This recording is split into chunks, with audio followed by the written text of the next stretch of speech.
Assalamualaikum warahmatullahi wabarakatuh. Saya Muhammad Irham Zakwan bin Zurhaslis dari UiTM Kuala Pilah, Cawangan Negeri Sembilan.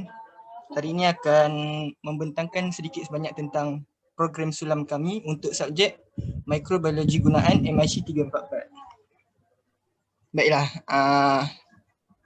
tajuk sulam kami adalah Mikrobiologi Sebotol Kicap.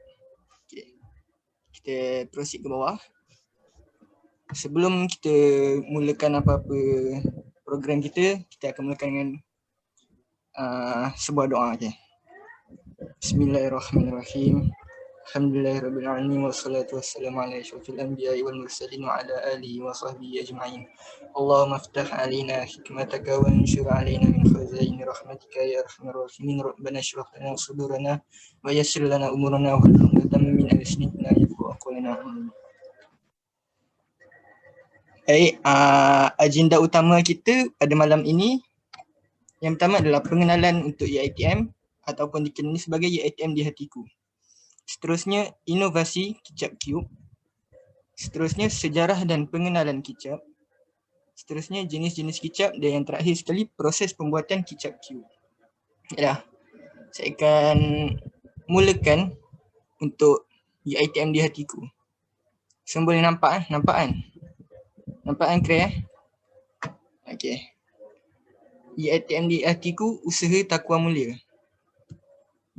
Menjadikan UiTM sebuah universiti unggul berteraskan kesarjanaan dan kecemerlangan bagi menerajui dinamisme bumi putera dan dalam bidang profesional bertaraf dunia supaya graduan yang berdaya saing dan global. Okay, itu sedikit sebanyak pengenalan untuk Universiti Teknologi Mara ataupun UiTM. Dan ini adalah program yang ditawarkan di fakulti kami. Yang pertama, Diploma Mikrobiologi, Diploma Teknologi Makanan, Diploma Teknologi Tekstil, Sarjana Muda Sains Kepujian Biologi, Sarjana Muda Sains Kepujian Kimia, Sarjana Muda Kepujian Kimia dengan pengurusan. Seterusnya Sarjana Muda Sains Kepujian Sains dan Teknologi Makanan dan terakhir sekali ialah Diploma Pengurusan Halal. Okay, agenda seterusnya ialah sejarah dan pengenalan kicap. Disambung.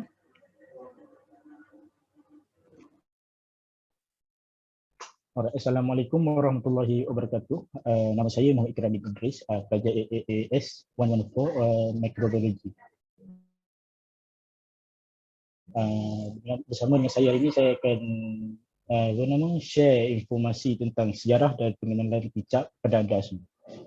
Okay, next slide please.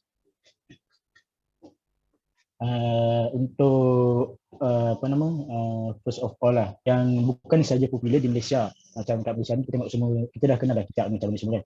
Tapi kalau nak cakap ni dekat dunia ni, seluruh Asia ni memang kenal dengan kicap.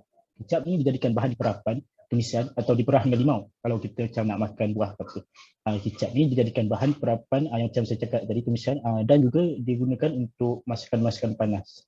Sifat yang rasa yang agak sesuai untuk semua jenis masakan menyebabkan ia sangat popular dekat Asia Tenggara. Kicap juga ialah penyedap makanan yang berupa cecair berwarna perang. Mempunyai rasa manis atau masin. Bahan asas pembuatan kicap secara amnya ialah kacang soya ataupun kacang soya hitam. Perkataan kicap juga didakwa berasal daripada bahasa Hokkien koi chap, berasal daripada Cina, bermaksud sos ikan.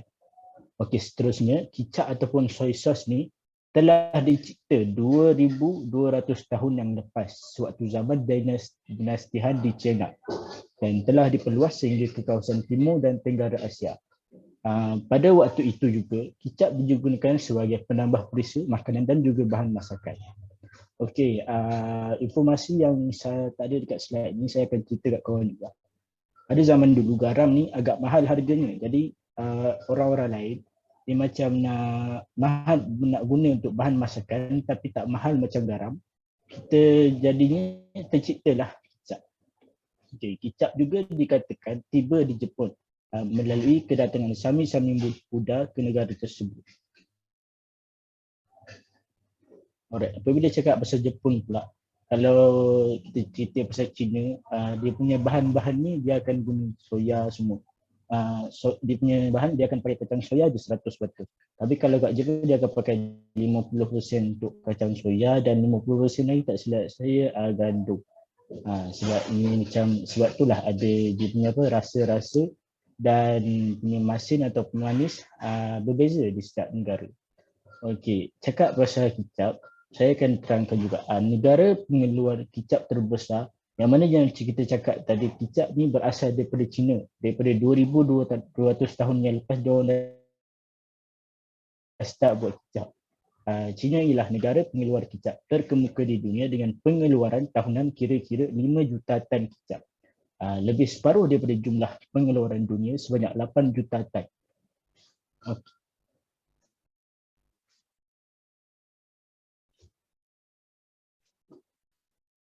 Okay, untuk jenis-jenis kicap saya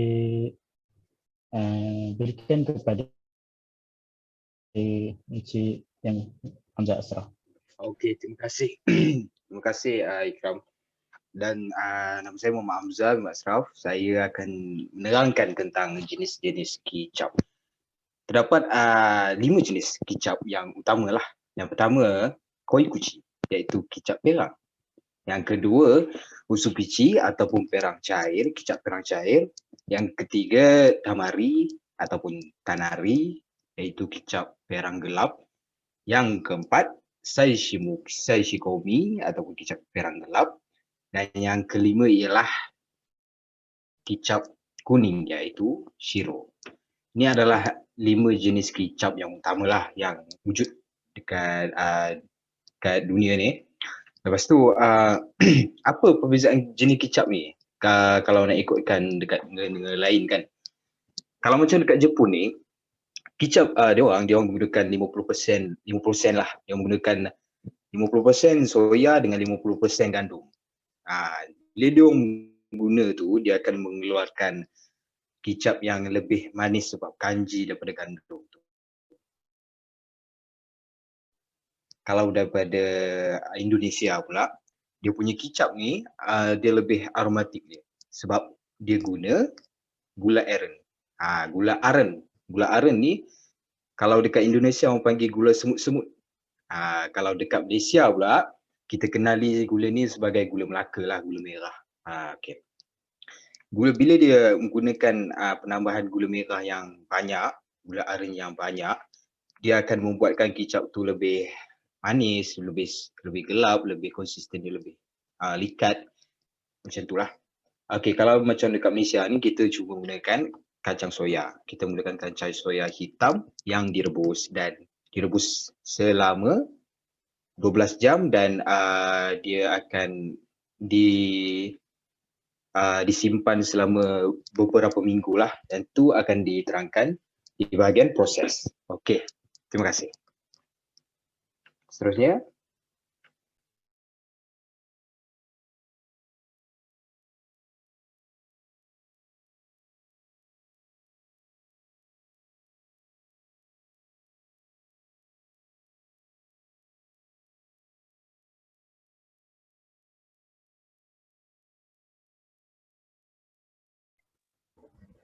Saudara Iman, boleh.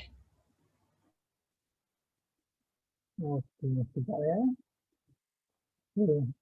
Proses pembuatan kicap cube yang di hadapan anda semua ini macam kita ada mukadimah saja, sebab untuk yang lebih detail ada kat bawah nanti. So proses ni bermula dengan kacang soya dicapai dengan Aspergillus sp dan Rhizopus sp menjadi sejenis tempe kacang soya. Tempe ini kemudian dikeringkan dan direndam di dalam lautan garam. Ni Rhizopus dan Aspergillus ni kena satu culture lah, spesifik lah. Seterusnya, ada mikrob yang dapat bertahan daripada garam sahaja yang tumbuh di dalam lautan kacang soya ini. Dan pada umumnya terdiri daripada berbagai-bagai jenis ragi dan bakteria yang tahan garam seperti Regosaccharus mycis ataupun ragi dan Lactobacillus sejenis bakteria. Mikrob ini akan memecahkan protein menjadi asid-asid amino dan komponen plus serta menghasilkan asid. Seterusnya, Next slide ya, moderator. Okay. Ini proses pembuatan kicap siup. Tapi yang nyatakan ni proses biasa lagi. So, permulaannya kacang soya yang dibersihkan akan direndam selama 12 jam sebelum dipisah atau dihancurkan. Seterusnya, kacang soya direbus bagi melembutkannya. Kemudian ditapai dengan kodi dan beberapa organisma terpilih lain untuk menjadikannya tempe kacang soya. Koji ni kata yang sangat spesifik kepada hasil produk yang kita nak, iaitu kicap lah. Seterusnya, tempe ini dijemur di bawah cahaya matahari sehingga kering. Tempe kacang soya ini akan direndam semula dengan rautan garam antara 10 hingga 15 minggu. Kemudian, setelah penapaian dalam larutan garam selesai, saluran keluar bahagian dasar bekas dibuka dan cairan dikeluarkan. Bahagian ini direndam sekali lagi dengan lautan garam sehingga 8 atau 10 minggu. Setelah penapaian selesai, cairan kicap yang dikeluarkan ini menjadi kicap yang lebih pekat. So, ini next slide ya.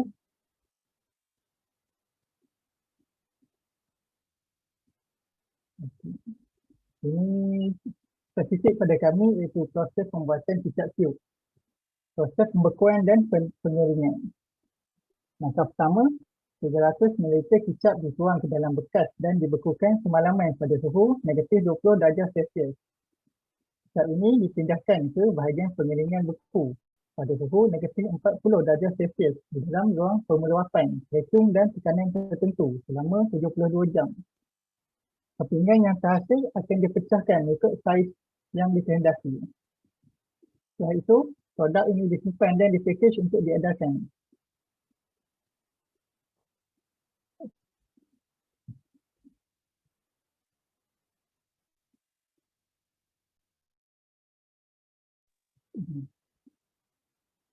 Alright, fungsi mikroorganisma dalam penghasilan kicap.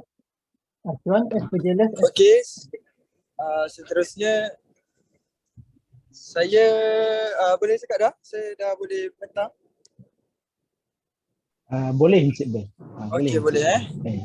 So sekarang ni saya akan membentangkan mengenai kita punya inovasi iaitu kicap cube. Mengapa kita membuat kicap cube? Kicap cube ini merupakan sebuah inovasi baharu yang mengetengahkan idea ringkas dan padat serta memberi kemudahan kepada pengguna dan tidak lupa juga penggemar kicap buatan Malaysia. Kepada siapa yang suka kicap, mereka boleh dapatkan dengan mudah dan boleh membawa kicap ni dengan mudah lah sebab dia dalam bentuk yang solid dan bentuk yang keras. Dia boleh bawa ke mana-mana. Okey, untuk panduan pemakanan dia, kicap cube ni mestilah dilarutkan di dalam air panas atau kuali sebelum dihidangkan. Untuk kita gunakan kicap ni, kita hendaklah panaskan dulu. Senang untuk memudahkan kita punya kicap ni, kita gunalah air panas. Okey, kelebihan kicap cube ni mudah, efisien, ringan dan menjimatkan ruang. Kicap cube juga sesuai dibawa ke mana saja. Boleh dibawa masuk ke dalam kapal terbang atau kargo tanpa sekatan passenger screening dan mengurangkan risiko botol yang mudah pecah. Sesuai digunakan untuk para pengembara yang nak mengembara ke tempat yang jauh lah. So varian saja mempunyai satu perisa saja tapi kita mempunyai 4 perisa ya. Kicap manis, kicap lemak manis, kicap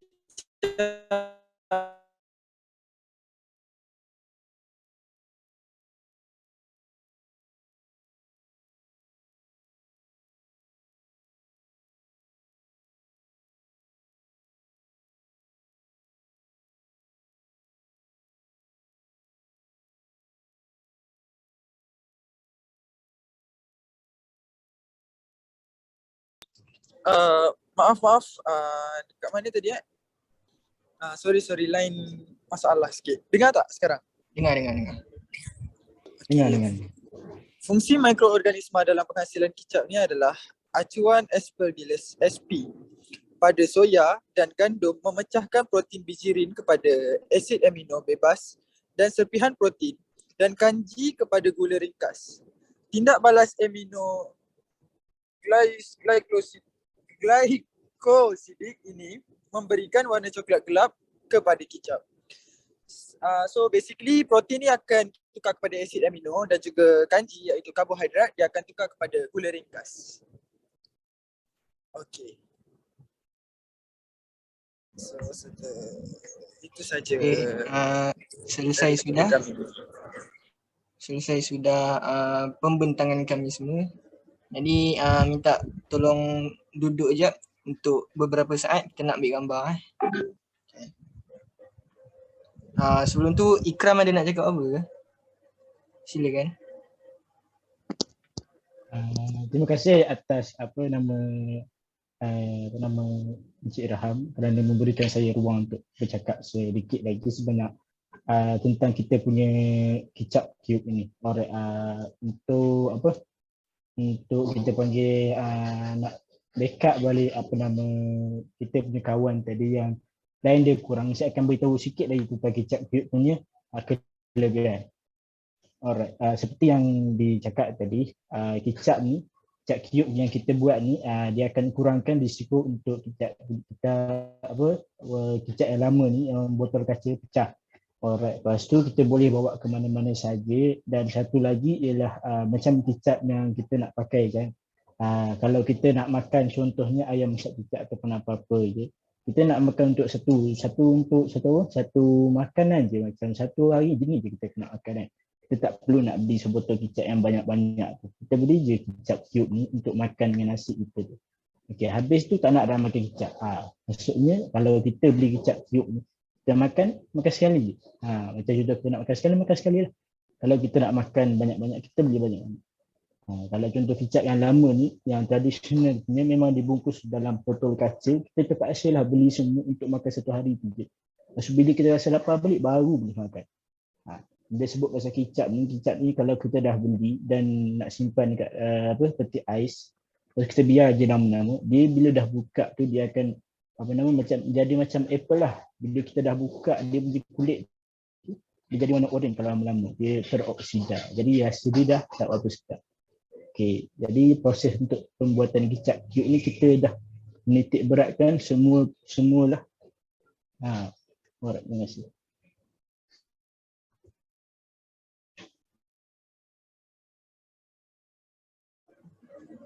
Baik, terima kasih atas penerangan tersebut dan semua yang hadir.